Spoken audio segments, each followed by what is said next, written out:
Boa noite, meus amigos. Estamos aqui de volta. Como sempre, começamos invocando a Santíssima Virgem Maria e o Santo Padre Pio de Pietrelcina, para que roguem a Deus que nenhuma injustiça se cometa nesse programa. Eu queria aqui avisar vocês que o próximo curso que eu vou dar aqui em Colonel Heights vai ser de 7 a 12 de maio. Eu não tenho ainda o tema e o programa preparado, eu devo colocar isso em circulação aí nos próximos dias. Mas, de qualquer modo, aqueles que quiserem já anotar o telefone para informações, com o senhor Eduí, telefone 041 9650 9671. Então, de 7 a 12 de maio, Colonel Heights, Virgínia. Então, aí no Brasil, acho que a coisa mais impressionante desta semana foram as homenagens póstumas ao Carlos Marighella, chefe do grupo terrorista Ação Libertadora Nacional, ALN. Foi homenageado pela Comissão de Anistia do Ministério da Justiça. Então, a Comissão de Anistia diz aqui, a conselheira Ana Maria Guedes disse: a Comissão de Anistia, em nome do Estado brasileiro, faz os mais sinceros pedidos de desculpas pelas atrocidades que foram cometidas contra o herói do povo brasileiro, Carlos Marighella. Olha, vocês tiverem dúvida, vocês consultem aí a coluna do Reinaldo Azevedo, onde ele colocou a lista das vítimas da Aliança Libertadora Nacional, que em geral eram pessoas que não tinham absolutamente nada a ver com a situação política do momento, que foram colhidas por uma bomba, né, uma bala perdida, uma coisa assim, né. Mas o mais bonito é o seguinte: existe no YouTube uma narrativa feita por um dos pistoleiros, dos guerrilheiros daquela época, que ele conta como que ele matou pelas costas um sujeito que estava fugindo dele. Eles fizeram um atentado contra o carro, né, o camarada saiu correndo e ele atirou pelas costas. E o camarada narrando aquilo como se fosse assim, um negócio de um heroísmo extraordinário. Também parece ter sido um ato de heroísmo extraordinário, né, aquela coisa do capitão Lamarca, que tinha lá um prisioneiro amarrado, o prisioneiro estava fazendo um pouco de barulho, podia incomodar, né? E acharam que era melhor executar o cara e o executaram a coronhadas para não dar um tiro para fazer barulho. Coronhadas na cabeça, esmigalharam a cabeça do camarada, né? Então, esse é o padrão de moralidade que esses camaradas estão impondo ao novo Brasil. Quer dizer, por mais cruel e covarde que seja um ato, né, se ele for cometido em favor da Revolução Comunista, então ele está justificado e passa a ser um sinal até de santidade.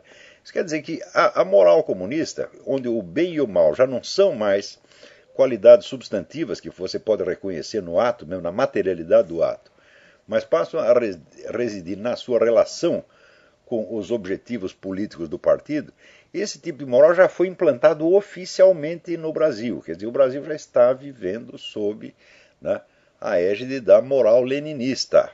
E isto é oficial, isso está lá proclamado pelo parlamento. Ora, agora eu me lembro assim, aqueles camaradas que 10 anos atrás, 12 anos atrás, diziam: não, o comunismo acabou, você está vendo coisa, você está enxergando comunista embaixo da cama. Quero saber onde estão aqueles filhos da puta agora, você está entendendo? Né? Todos aqueles sujeitos, vamos dizer, aqueles representantes triunfais do liberalismo, né? Do liberalismo triunfante, né? Que achavam que, assim, não, o mercado resolve tudo, é só você ter a liberdade de mercado, né? O resto vem sozinho. Eu digo, é claro. Agora, liberdade de mercado, você depende do consumidor. O consumidor compra o que ele quiser. E se ele quiser comprar a porra do socialismo? Como é que você vai fazer? Quer dizer, tinha até um sujeito que falava: não, nós temos que disputar no mercado das ideias. Eu digo, bom, mas o mercado das ideias, como qualquer mercado, o que vai valer não é a qualidade intrínseca do produto, mas a qualidade da propaganda que se faz dele. Quer dizer, se você faz um produto de merda com uma boa propaganda, e o outro faz um produto excelente, mas a propaganda é micha, quem vai ganhar? Do mesmo modo, nós sabemos que o capitalismo liberal funciona melhor, tá certo? Porém, nós deixamos todos os meios de propaganda para os comunistas. Então eles têm, vamos dizer, o monopólio da propaganda boa, eficiente, penetrante e, sobretudo, o monopólio dos meios de fazer propaganda. Então, quem vai ganhar, meu filho? Então, assim, dentro da liberdade de mercado, vence a teoria que diz que é para extinguir o mercado, porra. Isso é a coisa mais óbvia do mundo, é? Mas, quando eu dizia isso 10 ou 15 anos atrás no Brasil, todo mundo dizia, não, você é paranoico, você é teórico da conspiração, tudo isso já acabou. Eles diziam isso por quê? Porque eles não estavam informados, eles não leem. Eles acham assim que porque, né, desmantelou o governo da União Soviética, o movimento comunista acabou. E eu dizia para eles aqui, meus filhos, o movimento comunista ele começou 60 anos, 60 não, 70 anos antes de vir a União Soviética. Né? A União Soviética não era o coração do movimento comunista, ela foi uma criação, uma coisa que o movimento comunista criou e que ele pode desfazer e criar outro. Tanto que logo criou outro maior ainda na China. Tá certo? Então, agora, esta visão era muito influenciada aqui pelo enfoque que o governo americano dava a isso. Porque, aqui o pessoal acredita em liberdade de opinião, né, liberdade de consciência, pode falar o que você quiser. Então o sujeito ser comunista não era considerado problema nenhum. Só era problema quando se via que ele trabalhava para o serviço secreto da União Soviética. Aí o negócio ficava grave. Então não havia propriamente combate ideológico. Você falar que houve uma luta anticomunista nos Estados Unidos, não, teve uma luta contra, assim, muito moderada e muito discreta, muito tímida, contra a ação soviética. Tá certo? Ideologicamente, ao mesmo tempo, né, o pessoal fala, não, porque havia o macartismo, etc. Né? Bom, se o fato é o tal do John McCarthy, ele deu lá uma lista de 52. Uma lista não, nunca chegou a dar a lista. Ele dizia que tinha 52 camaradas infiltrados nas altas esferas. Não eram 52, eram mais de 3 mil. Hoje se sabe que eram mais de 3 mil. E o camarada foi considerado um monstro, porque falou em 52. Né? Então, na época mesmo do chamado macartismo, era a época em que o pessoal da escola de Frankfurt estava começando, vamos dizer, a dominar o ambiente universitário aqui. E isso é a prova de que os americanos eram totalmente cegos para a luta ideológica. Eles só entendiam o confronto entre os serviços de inteligência. O aspecto cultural, psicológico da luta estratégica, eles não entendiam de maneira alguma. Tanto que depois eu vi uma entrevista do general Giap, que era o comandante das forças comunistas no Vietnã, onde eles diziam o seguinte, esses americanos são uns idiotas, eles pensam que guerra é um assunto militar. Eu digo, para nós a guerra abrange todos os setores da vida social. Abrange a mídia, a educação, a vida familiar, tudo isso aí. Nós atuamos em todos esses frontes. E eles ficam lá só trocando tiro. Então nós vamos ganhar é aí. Eu digo, de fato. Né? Ganharam como é que se diz? No confronto de influência psicológica, não militarmente. Militarmente o Vietcong estava liquidado. Inclusive a famosa ofensiva do Tet. Né? Todo mundo pensa que aquilo foi uma grande vitória militar. Não. O exército Vietcong acabou. Ali estava acabado, não tinha mais nada. Né? A famosa invasão da embaixada americana. A invasão não houve, morreu todo mundo na porta, porra. Né? Não entrou. Quantos Vietcong entraram na embaixada? Nenhum! Morreram todos. Então, militarmente foi um fracasso. Mas, como é que a coisa repercutia aqui? Aqui passava na televisão, né? O pessoal no topo, os funcionários no topo da embaixada, fugindo de helicóptero. Dava a impressão assim, o Vietcong tomou tudo, né? E daí o Lyndon Johnson viu aquilo na televisão e falou, estou ferrado. Na próxima eleição, o que vão fazer comigo? Né? Então, quer dizer, foi um jogo de impressões psicológicas. Então, nesse jogo, os comunistas já ganhavam naquela época. Ao mesmo tempo, estava se formando todo o aparato de revolução cultural, que partindo das universidades, iria explodir, como toda já não uma revolução, uma guerra cultural, que hoje nós podemos considerar vitoriosa. Se não fosse essa guerra cultural, quem que ia votar em Barack Obama, pô? Vocês não sabem o currículo do cara, o cara foi discípulo do Saul Alinsky, só viu metido com terrorista e comunista a vida inteira, como é que vamos votar nesse cara, pô? Então, aos poucos foram sendo desarmados. E no Brasil aconteceu pior ainda, porque tiveram aí uma ditadura militar durante 20 anos e essa porra dessa ditadura não fez uma única campanha anticomunista, meu Deus do céu. É uma coisa incrível. Eu me lembro na época que eles espalhavam aqueles cartazes dos terroristas, né, mas ressaltando somente o lado da violência, da criminalidade violenta. Não tinha referências ideológicas. Era um combate neutro, como se fosse um caso policial. Quer dizer, uma coisa estúpida. Né? Queriam ao mesmo tempo falaram, não, nós não vamos dar a ele a dignidade de combatentes políticos, nós vamos tratá-los como criminosos comuns. Eu digo, ai meu Deus do céu, mas é isso que eles querem, porque daí enquanto vocês ficam dando tiro neles, aí eles vão empreendendo a guerra ideológica por outro lado. E o governo pensava, né, que o grande problema era a luta armada, era a guerrilha, e o resto, a esquerda pacífica, deveria ser deixada, como é que se diz, à vontade para fazer o que quisesse. O governo até ajudava, né? Eu já contei para vocês que o Enio Silveira, que era dono da maior editora comunista do país, naqueles anos em que a indústria do livro esquerdista atravessou a sua fase de maior prosperidade na história nacional, justamente durante a ditadura, né? Foi um crescimento extraordinário. O Enio Silveira disse, olha, a minha editora só sobreviveu graças à ajuda do governo. De vez em quando eles me prendiam, me mantinham lá 48 horas, me trataram bem, nunca fizeram nada, né? E quando eu saía dali, eu ia direto para Brasília pedir dinheiro para o Golbery. E ele me dava, né? Então foi assim, né? O Ricardo Vélez Rodrigues escreveu um artigo mostrando como naqueles anos a distribuição de verbas de pesquisa nas universidades ia tudo para o esquerdista e o pessoal da direita era boicotado. Isso durante a ditadura. Então você veja a cegueira desse pessoal que tinha a concepção estritamente policial-militar do negócio, né? Então é uma incompetência criminosa. Então, ora, se você está no poder durante 20 anos, você tem a condição, tá certo, de, através da propaganda, do ensino, da mídia, etc., etc., vacinar o seu povo contra o comunismo pelos próximos 100 anos. Era só você explicar, contar a história do que eles fizeram. Não daqueles tiricos que os guerrilheiros estavam dando no Brasil, mas do que eles fizeram na China, do que fizeram na União Soviética, do que fizeram na Hungria, do que estavam fazendo simultaneamente no Camboja.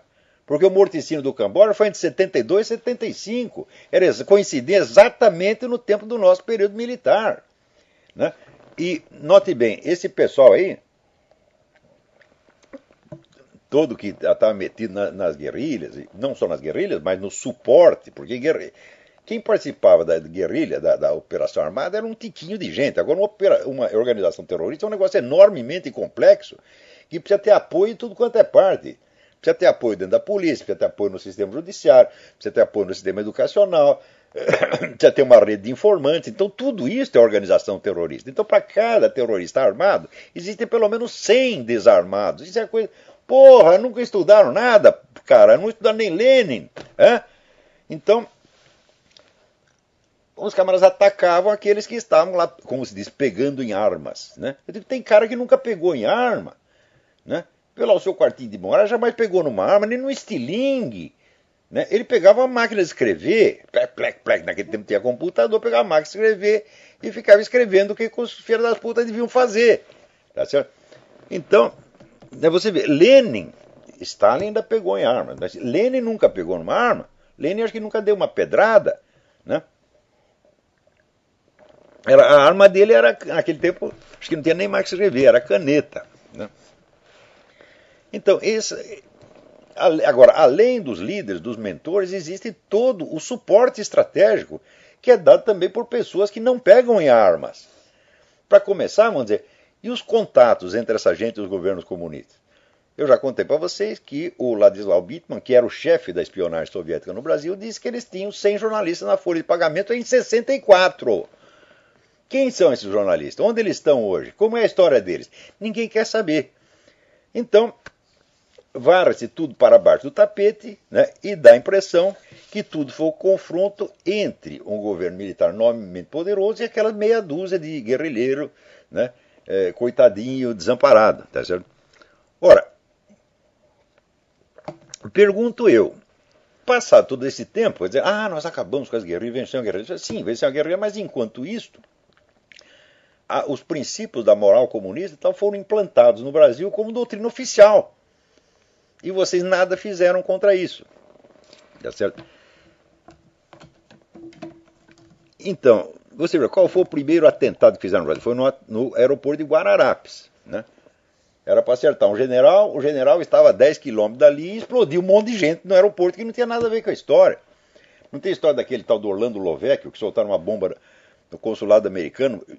Ele não era cônsul americano, não era funcionário do cônsul, ele simplesmente estava passando na frente e o negócio explodiu, o cara perdeu uma perna. Quanto recebeu de indenização até hoje? Porra nenhuma.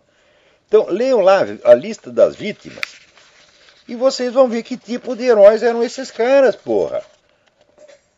Né? Agora, o governo que matou 400, né, desses guerrilheiros. Tal, e os guerrilheiros mataram 200 pessoas do outro lado. Então, o lado que ganhou foi o lado que matou mais gente, por definição.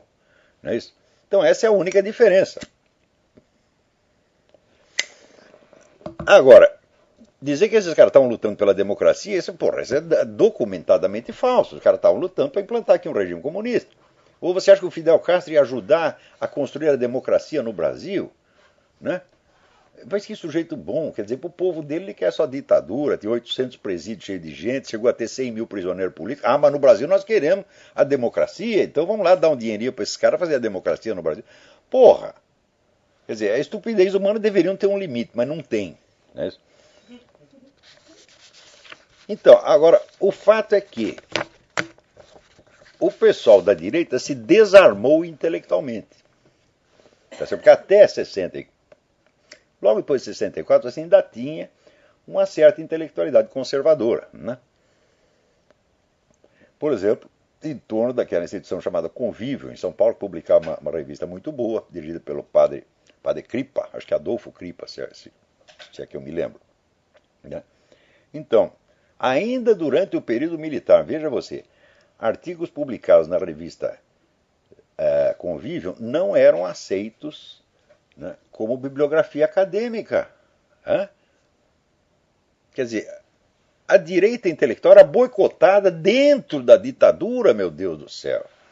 Então, quer dizer, a intelectualidade conservadora simplesmente se desfez e foi substituída depois por uma inteligência liberal. O que é liberal? Em geral, são pessoas ex-esquerdistas que se desiludiram com o comunismo, então admitem que o capitalismo é mais eficiente, e só. Era o caso do Guilherme Melchior e do Roberto Campos. Eu digo que isto passou a ser a intelectualidade conservadora. Intelectualidade conservadora sem valores conservadores, sem compreensão conservadora da história, tá certo? Sem valores cristãos tradicionais, sem nada, quer dizer, totalmente esvaziada e somente com uma argumentação econômica. Eu digo, com isso você quer concorrer com os comunistas que têm uma concepção abrangente, né, que vai desde a estrutura do Estado até a estrutura da família, até a estrutura da psique. Eles atuam em todos os setores e você está lá argumentando economicamente. Né? Então, ao contrário, essa argumentação capitalista parecia até cínica, porque os outros caras estão falando de valores, né, da liberdade,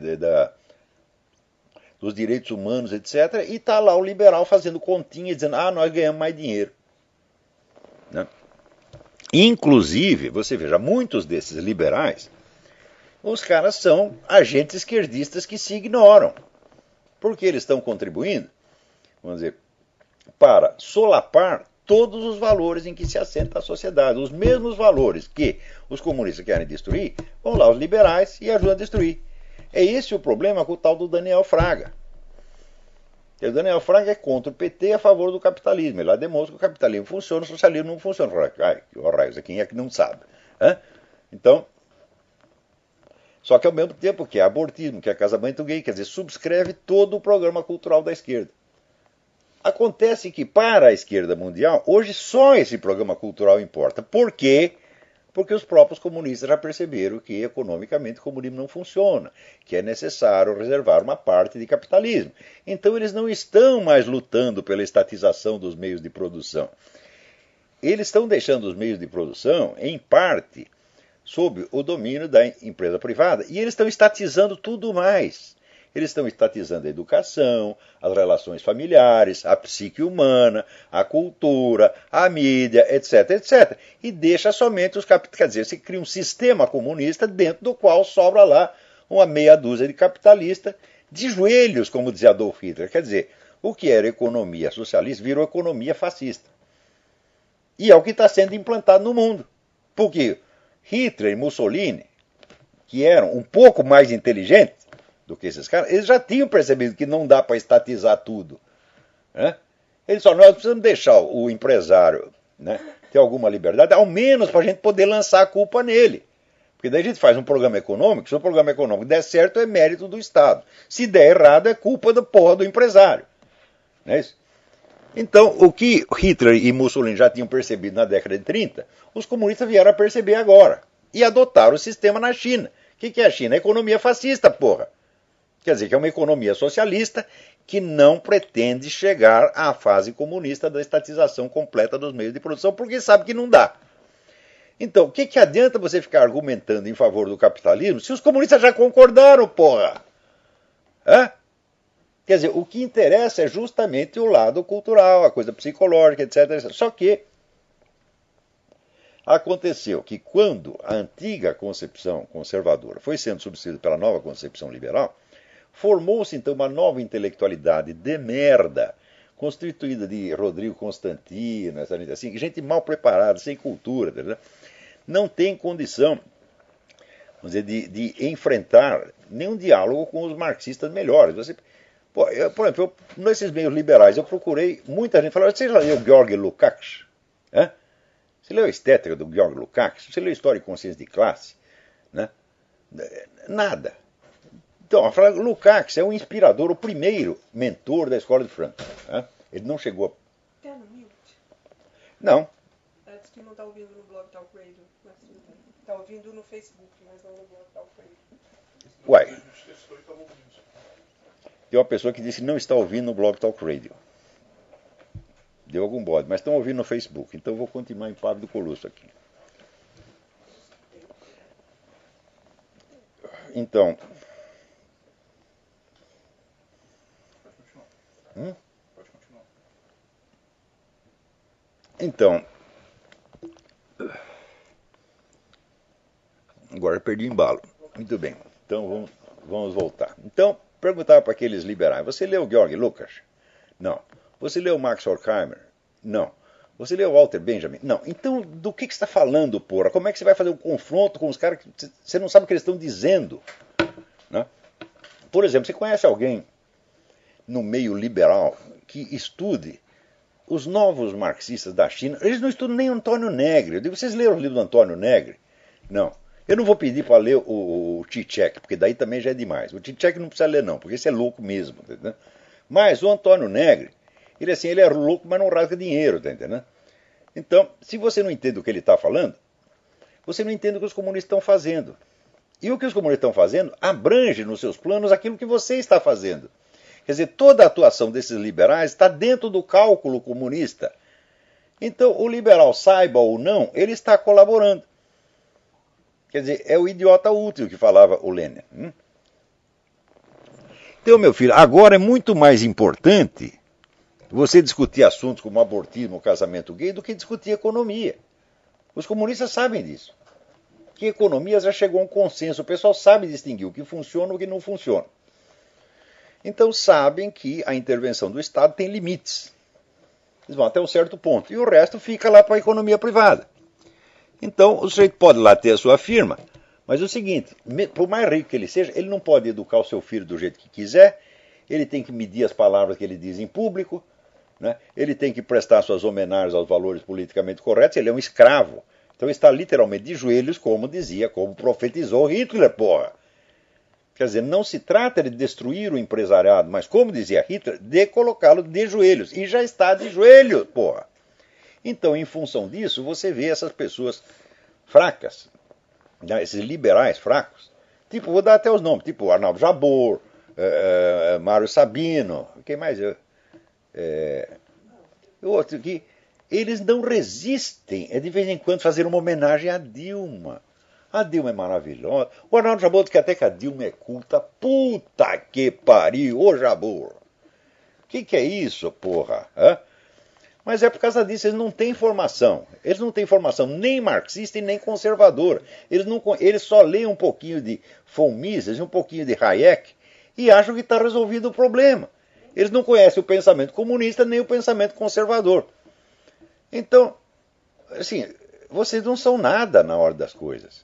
Por isso que eu digo, o Brasil só tem um problema, você tem que criar uma intelectualidade séria.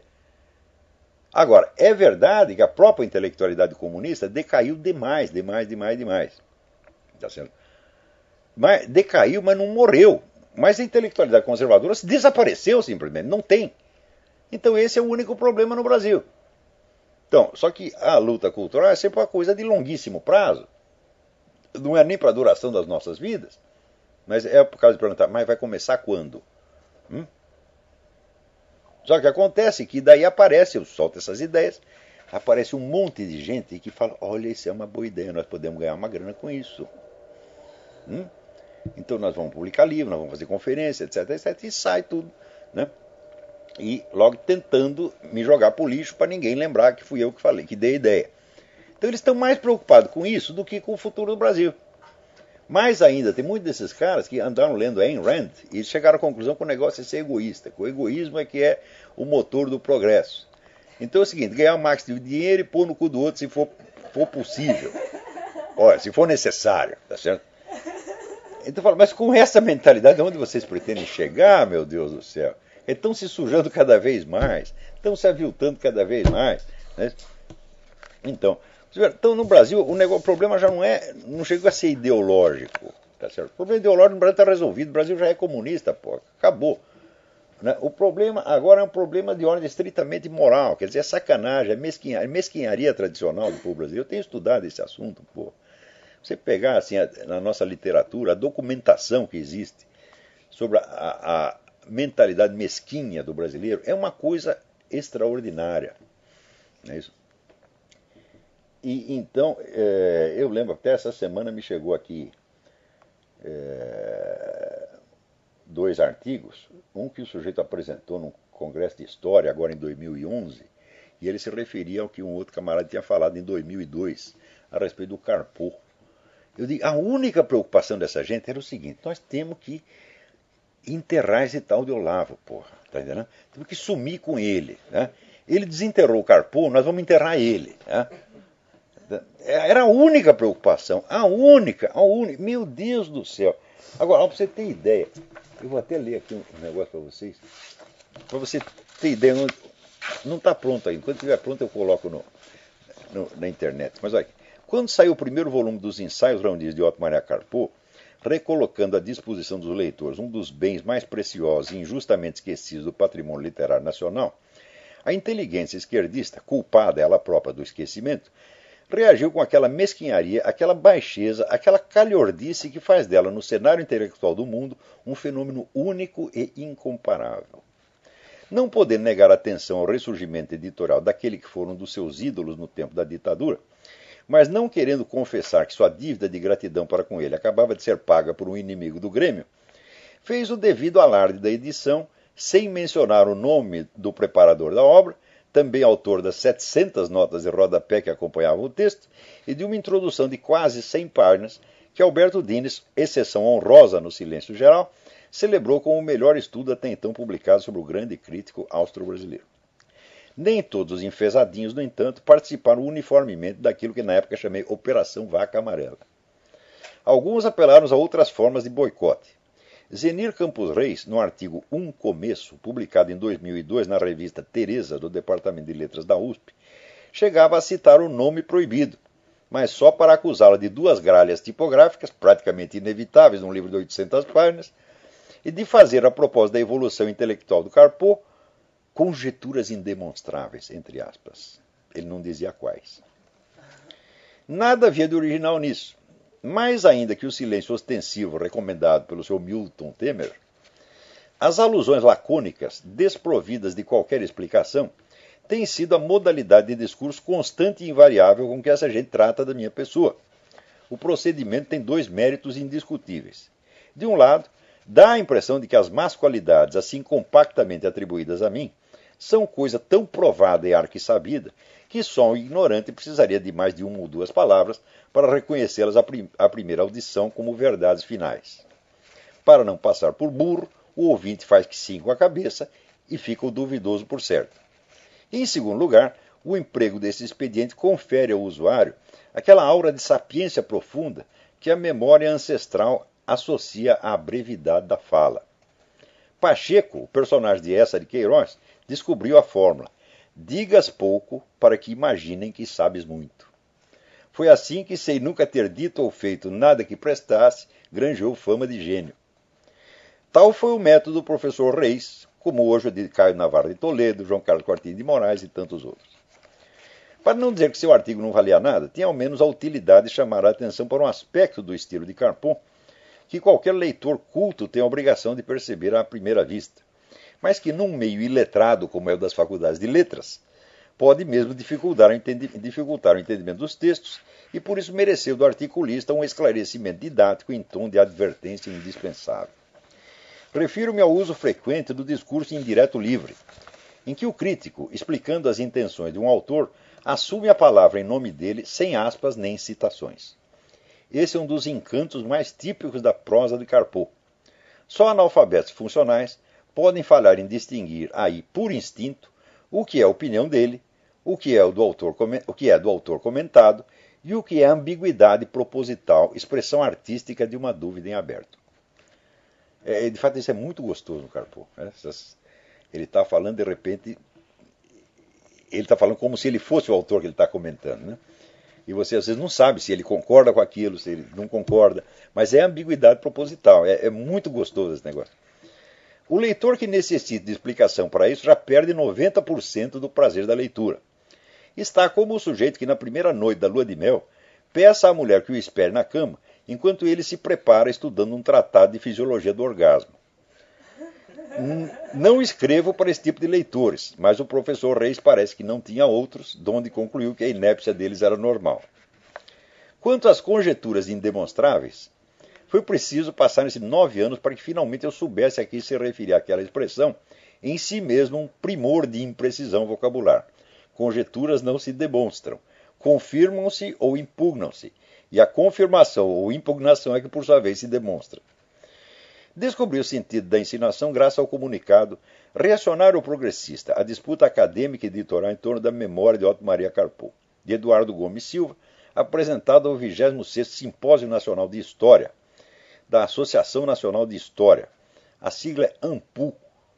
Eu não sei porque é ANPU, Associação Nacional de História. Cadê o PU aí no meio? Bom, não sei. É publicado em julho de 2011. Escrito para dar apoio retroativo ao protesto de 2002 contra as minhas conjecturas indemonstráveis, esse trabalho é um forte indício de que já no período transcorrido desde então, o círculo de alunos e admiradores do professor Reis evoluiu do analfabetismo funcional ao analfabetismo stricto sensu. Eis alguns exemplos colhidos a esmo num texto que não vai além de 13 páginas. Aspas. A escolha das passagens que compõem a epígrafe acima figura como introito as questões que abonam com seu quinhão de particularidade desta comunicação. Hã? Cadê o objeto? Né? Só tem sujeito, tem objeto. O risco que corremos com o neologismo que teimam em nascer por falta de melhor expressão. O neologismo teimam.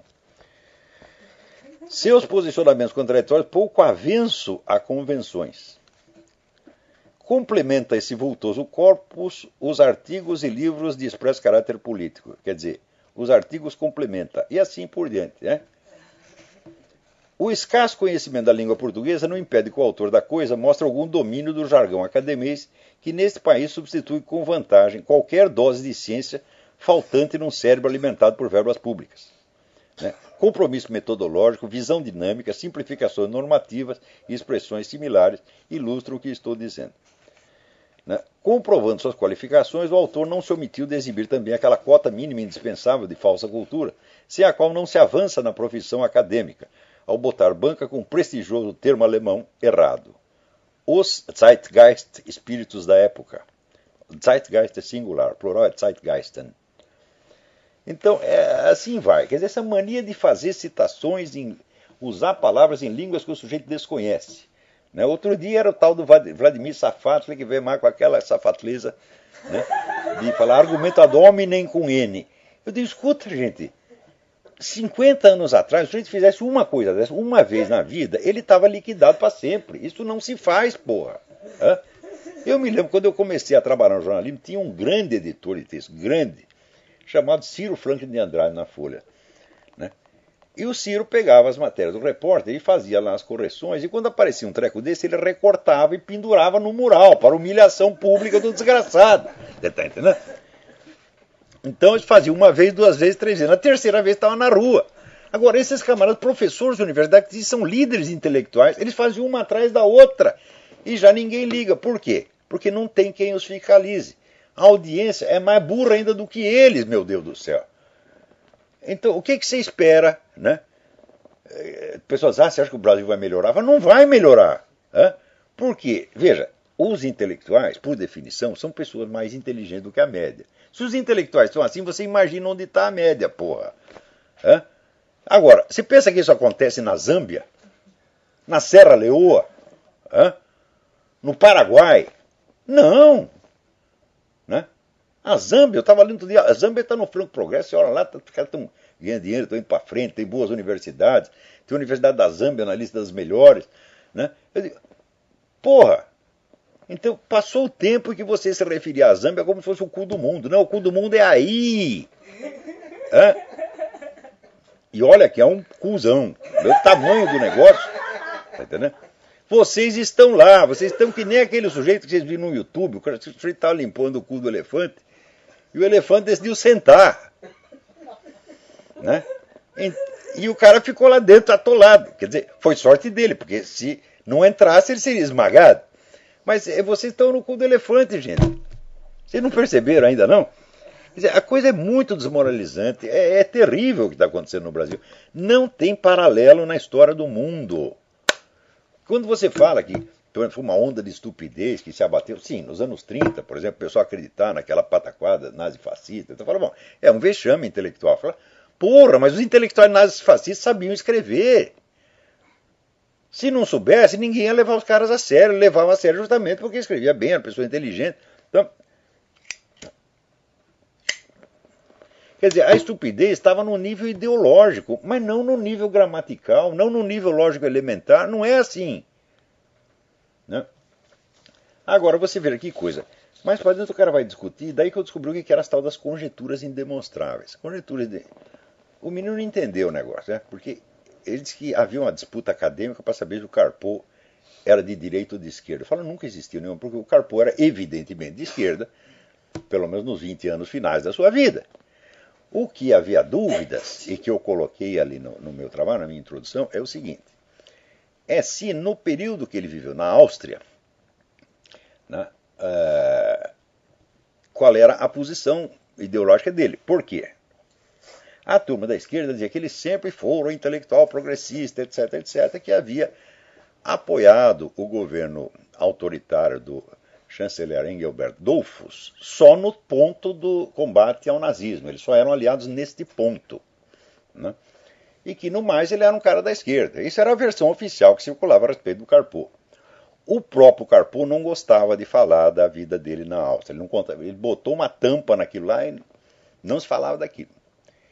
Então fala, bom, só tem um jeito de você averiguar. Você tem que ir nos arquivos da Áustria e ver os artigos que ele publicou lá, os 2 livros que ele publicou lá e ver o que está escrito. Fala, porém, esse material estava inacessível naquele momento. Então, bom, não tenho como julgar isso, tá certo? Mas, se vamos avaliar a coisa pelos primeiros ensaios que ele publicou no Brasil, aquilo é a coisa de um conservador católico.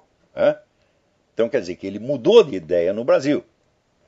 Tá certo? Então, essa foi a conjectura.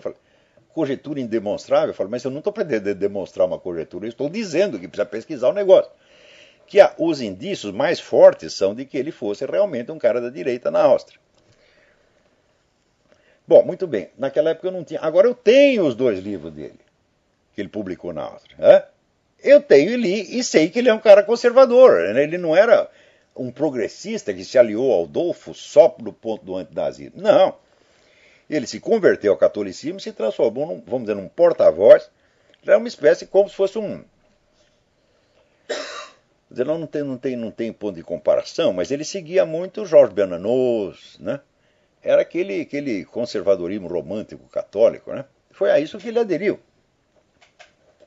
O qual conservadorismo era também anticapitalista e antiliberal, que essa é uma das características, um dos traços mais importantes da história, vamos dizer, da mentalidade católica desde o século XIX até hoje. As 2 alas do catolicismo, a ala conservadora e a ala dita progressista, as 2 eram anticapitalistas e antiliberais, o que foi uma cagada monstro. Hein? Porque acontece que os conservadores então acabam ajudando os comunistas. Porra. Então, você vê, quando você discutiu, por exemplo, quando tive o meu encontro lá com o João Pedro Stedley, a linguagem dele era toda, vamos dizer, parecia o Chesterton falando, porque era a defesa da pequena propriedade, do apego à terra, né? Então era toda a linguagem do conservadorismo católico já colocada dentro de uma estratégia comunista, né?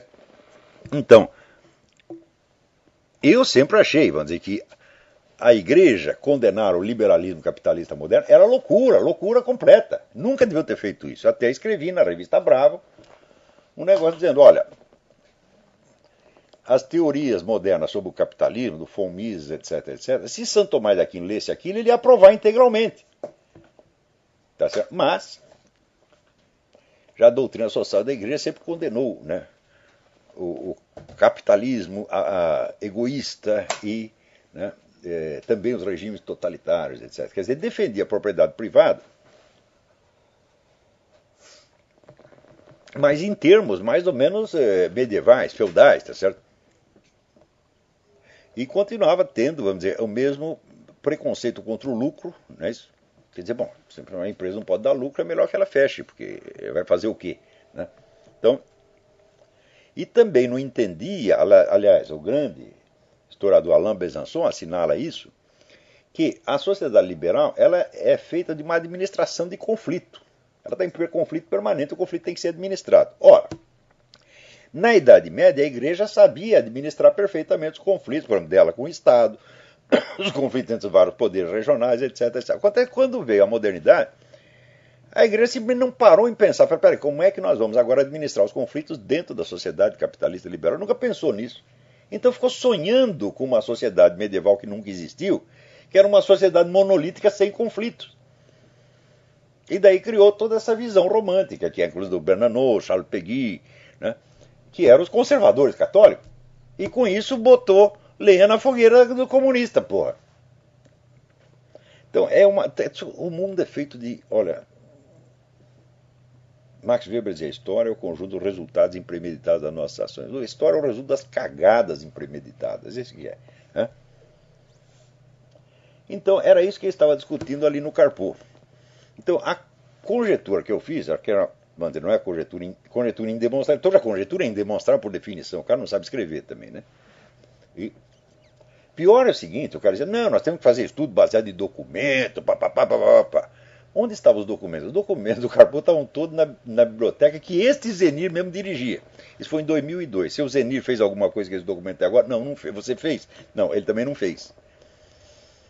Então fica botando banca, mas não pega a mão na massa, não faz o serviço. Assim como o pessoal usava e abusava do prestígio do Carpo e nunca se juntaram para publicar os escritos dele, coisa que quem fez foi este que vos fala, né? Então, o problema era esse. Só que a conjectura que eu fiz já foi confirmada a hipótese positiva, já foi mais que confirmada, e agora ninguém mais pode negar. E o cara ainda está discutindo aqui, ele até cita o livro do Mauro Ventura, pior, Mauro Ventura foi mais que eu, ele foi lá na Áustria e leu os artigos do cara, chegou à mesma conclusão, falou que o Carpo era o ideólogo do movimento conservador. Então, quer dizer, o cara mudou. Porém, à medida que ele mudou aqui, há uma notável baixa de qualidade da produção dele. Ele passa a escrever só aqueles artiguinhos do jornal, os artigos são ruins. São muito ruins, porque ele parece que ele recebia informação diretamente do pessoal do Partido Comunista. Eles davam informação falsa. Então tem informação ali de operações que os americanos estavam fazendo, operações que nunca existiram. Hoje nós sabemos que era desinformação soviética pura. Pausa para espirrar. Frustrou. Alarme falso. Então,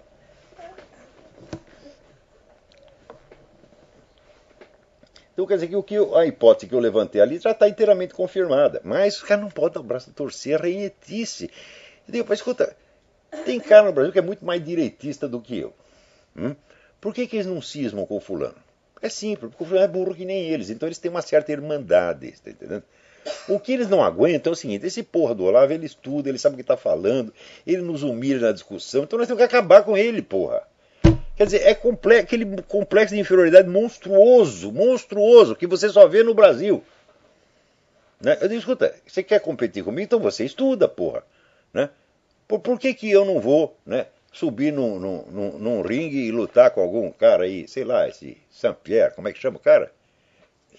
Georges Saint-Pierre. Por que eu não vou lutar com o Georges Saint-Pierre? Porque eu não estudei, ele estudou, porra. Então eu vou lá e vou levar um cacete. Mas os caras querem assim, eles querem lutar comigo sem ter estudado, sem ter treinado, sem ter feito nada. Você vai se ferrar, eu vou te humilhar. Foi você que pediu, eu não pedi.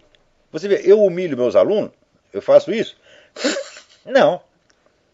Se chega um cara, eu não sei nada, quero aprender. Para mim tem coisa mais justa, mais normal do mundo. Agora, não sei nada, quero discutir com você. Então vai tomar no olho do seu cu. Tá vendo, o Quartinho de Moraes? Vocês, é por isso que vocês se ferram. Ô, Caio Navarro Toledo, você vem se meter a besta, vai estudar, rapaz. Só que agora vocês já estão velhos.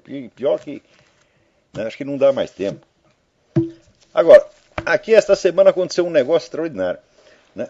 Tinha um sujeito transgênero que queria entrar no banheiro das mulheres na loja Macy's. Daí um funcionário falou, não, você não vai entrar lá. O que você vai entrar no banheiro das mulheres, tirar esse seu vigoroso pinto, tá certo? E exibir para as mulheres, o que você vai fazer? Não, não vai fazer não. A Macy's demitiu o funcionário. Funcionário não, funcionária. Natalie Johnson. Agora, pior é o seguinte, a Natalie Johnson ainda é burra, ao ponto de dizer, não, isso é contra os meus princípios religiosos. Mas espera aí, não é uma luta entre a administração da Macy's e os princípios religiosos. É entre a faculdade visível, a capacidade que ela tem de ver. Você sabe a diferença entre um homem e uma mulher, ou não sabe? Então, o que tem a fé religiosa a ver com isso? Fala, não, eu vi que era um homem. O que está escrito aqui? Mulher. Então, é para entrar mulher. Ou pelo menos você tem que perguntar para elas, vocês autorizam que entre um sujeito aí vestido de mulher, né, saque de um tremendo peru, né, e diga, meu nome é Elizabeth? Eu digo, ora, é um problema visual e estético, né? Quer dizer, você percebe a diferença, você percebe se uma pessoa é homem ou mulher. Agora, se o cara diz que chama Elizabeth, você tem que tratar ele como mulher. Fala, bom, então quer dizer que a vontade dele deve predominar sobre os meus órgãos dos sentidos. Os meus olhos não têm mais direito de enxergar um homem quando eu vejo um homem. Eu vejo um homem, tá lá. Uma vez nós vimos um cara de 2 metros de altura, um loirão assim, tipo irlandês, 2 metros de altura, né, com um vestido tubinho e um tênis. Eu nunca vi um sujeito mais macho na minha vida. Porque a macheza do cara, assim, transparecia. Né? Fala muito mais macho que eu, porra, né? Mas eu chego lá, né, tem que chamar de senhora. Porque ele quer. Né? Então, ora, também aconteceu que os capelães militares aqui agora estão sendo obrigados, forçados a oficiar casamento gays contra a sua consciência. Está até correndo um processo a favor deles. Né? Provavelmente essa lei vai cair. Mas quando veio o negócio de casamento gay, eu falei, porra, é claro que isso não é para proteger gay. Porque qual é o interesse real que gay tem em casamento? Pergunta ao seu Luiz Mottes. O senhor já foi para cama com 500 homens, quer casar com um, ficar agora monogâmico, vai ser sempre o mesmo, vai perder a graça? Não, ele não quer. Então é falso. Essa apologia que ele faz do casamento gay é totalmente falsa, hipócrita. Né? Então, isso não é para defender interesse de gay, é para criar situações como esta. É instrumento de guerra cultural e só. Na Holanda tem casamento gay faz 30 anos, que mil pessoas casaram até agora. Né? Em 30 anos. Quer dizer, é um número ínfimo. Né? Então, peraí, tem alguém na linha aí? Alô? Não vai funcionar. Não vai funcionar? Então, bom, acontece o seguinte, aqui está todo mundo contente porque o Obama está tirando os soldados do Iraque. Mas acontece que no Iraque justamente começou o morticínio de cristãos agora. Não é isso? Então,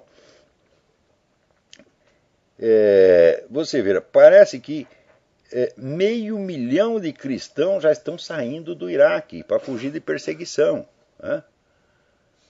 Então, justamente, por que tem que tirar os soldados americanos agora? Quando mais se precisa deles? Não para proteger os caras contra a ditadura que matava muçulmanos, mas contra os muçulmanos que estão matando cristão. Agora, o governo americano faz de conta que não vê, não é comigo. Então, você vai dizer que isso não foi planejado? Agora, falando desses negócios de discriminação, aqui, um menino de 9 anos de idade foi suspenso sob acusação de assédio sexual porque ele disse que a professora era cute. Cute quer dizer bonita. Fofa, é correspondendo fofa, né? Então vocês, cuidado, hein? Se você chamar... Olha, por exemplo, você olha uma criança na rua, um bebê, e fala, ai, que fofinho, você é pedófilo. Hã? O garoto falou, professor, é fofinho. Né? Assédio sexual, esteja preso.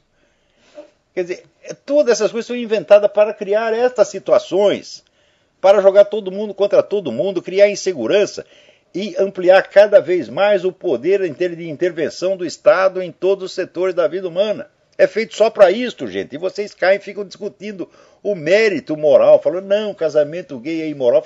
Eu não quero saber se é moral ou imoral, eu sei é que foi feito para botar gente na cadeia, para quebrar sua espinha, porra. Mesmo que fosse a coisa mais moral do mundo, se foi feito para isso, se torna imoral automaticamente. Não pelo aspecto de moral sexual, gente, mas pelo aspecto de guerra cultural, de combate ideológico. Né? Por falar nisso, alguém aqui me distribuiu um documento que veio do Paraná, um negócio extraordinário. Né? Manifesto da Igualdade Polaca. Né? Lá está cheio de polonês, chama de polaco. Então aqui, fica estabelecida a cota de 5% para polacos nas universidades públicas das regiões Sudeste, Norte e Nordeste do Brasil. Fica proibido chamar descendentes de alemães, ucranianos, italianos, holandeses e outros europeus de polaco. Fica proibido chamar os polacos de polacos, pois o termo é pejorativo e denigre a imagem. Fica estabelecido que os polacos devem ser chamados de cidadãos de ascendência polonesa. Chamar polaco de polaco passa a ser crime de racismo, mesmo que seja público e notório o fato da raça humana ser uma só. O mesmo é estendido às variações polacão, polaquinho, polaca, polaquinha, etc. Fica proibido usar expressões de cunho pejorativo associadas aos polacos. Coisa de polaco, né? Só podia ser polaco, etc. Fica estabelecido o dia 21 de novembro como o Dia Nacional da Consciência Polaca, mesmo que não se possa chamar polaco de polaco. Fica estabelecido o dia 23 de junho como o Dia Nacional do Orgulho Polaco, mesmo que não se possa chamar polaco de polaco. Fica criada a Subsecretaria Especial de Políticas para a Promoção da Igualdade Polaca, subordinada à Secretaria Especial de Políticas para a Promoção da Igualdade Racial. Fica estabelecido o prazo de 2 anos para a Subsecretaria Especial de Políticas para a Promoção da Igualdade Polaca virar Ministério dos Polacos, juntante aos outros 40 ministérios brasileiros. Fica proibida qualquer atitude de segregação dos polacos, os quais os caracterizam como inferiores a outros seres humanos. Fica restrito ao governo brasileiro a pressuposição de que os polacos são inferiores, estabelecendo cotas, restrições associativas, nominativas e sanções para as mesmas. Passa a ser crime de polacofobia qualquer agressão deliberada contra um polaco, mesmo que não se possa chamar polaco de polaco. Toda criança que usar a expressão polaco da ribeirinha, solta pum e sai farinha, estará cometendo bullying e deverá ser encaminhado para tratamento de reeducação psicológica.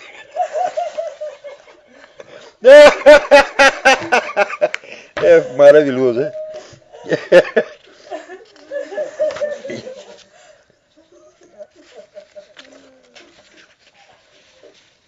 Então, aqui havia algumas perguntas. Aqui, o Matheus Marias pergunta se existe a possibilidade do senhor escrever um livro com todo o estudo feito por você com referente à estrutura da mente revolucionária. Estou tentando escrever esse livro faz tempo, mas acontece que, como eu tenho que dar essas aulas toda semana, então eu estou vertendo nas aulas tudo que eu vou descobrindo, vou falando lá. Então o material foi acumulando, ficou grande demais. Então o que eu estou fazendo é soltar os pedaços em livros separados, como eu fiz com Maquiavel. Né? Agora, uma outra pergunta interessantíssima aqui, peraí, deixa eu ver se eu acho. Eita. Aqui, alguém me pergunta o que eu acho do negócio da diploma de jornalista, da obrigatoriedade do diploma para jornalista. Bom, nós sabemos, não se trata de discutir em tese. No Brasil tudo se discute em tese. O Brasil adora doutrinas, teorias, né? Ora, Peraí, veja quem teve ideia, em que contexto teve ideia, em que política está inserida a ideia, e aí você vai discutir uma coisa real e não uma teoria. O fato é o seguinte, quem inventou isso foi a turma da esquerda para poder modelar a cabeça das novas gerações de jornalistas mais facilmente, porque o jornalista era formado na redação e estava à mercê das influências que estivessem ali. Não é isso? Então, a partir da introdução do diploma de jornalismo, a classe jornalística ficou 100% esquerdista. Por quê? Porque foi feito para isto. Eles aprenderam jornalismo e falaram, claro que não. Eu era copydesk, eu era editor de texto. Eu vi como a qualidade de texto foi caindo, chegou num nível catastrófico. As pessoas escrevem que nem esse rapaz aí do Carpo. Agora, outro me manda um negócio aqui incrível. Uma declaração do Alexandre Dugin. Ele diz, somos uma nação divina. Mesmo o nosso crime é incomparavelmente superior às virtudes dos outros. Olha só. Quer dizer, caiu o negócio de comunismo marxismo, então o cara fala, vamos inventar outra coisa. Nós vamos pegar aquele negócio russo, messiânico, né? E agora nós vamos com aquela história de que a Rússia tem uma mensagem espiritual para dar ao mundo. A Rússia vai salvar o mundo. E todo mundo está acreditando nessa história. Porque se o crime russo é melhor que a virtude dos outros, veja, por exemplo, né? Moisés não era russo, né? O que Moisés fez? Moisés libertou da escravidão um povo inteiro sem derramar uma só gota de sangue. Mas o que é isto? Comparado ao mérito infinitamente superior de escravizar 2 dúzias de povos derramando toneladas de sangue como fizeram os russos.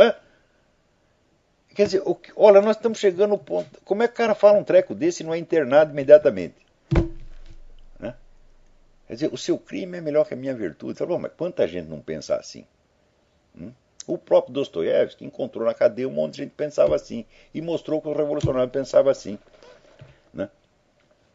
E daí o Dugin diz, a trama de crime e castigo é uma estrutura análoga de O Capital, de Marx, a profecia da futura Revolução Russa.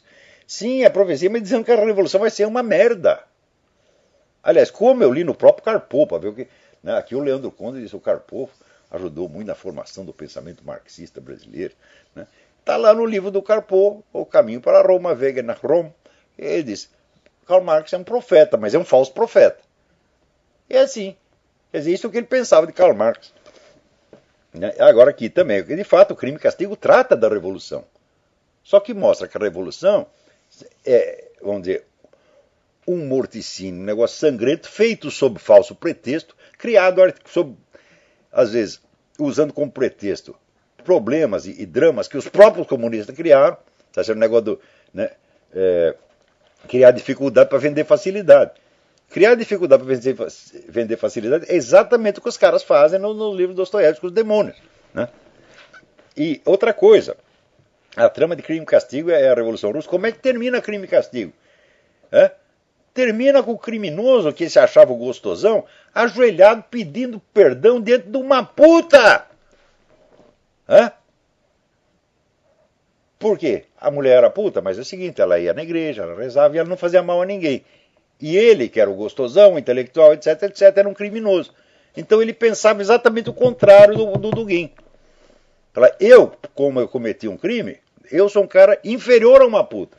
Ela, para mim, é uma imagem de Nossa Senhora. E eu sou um bosta. Então tá aí. Dugin, você é um bosta. Então,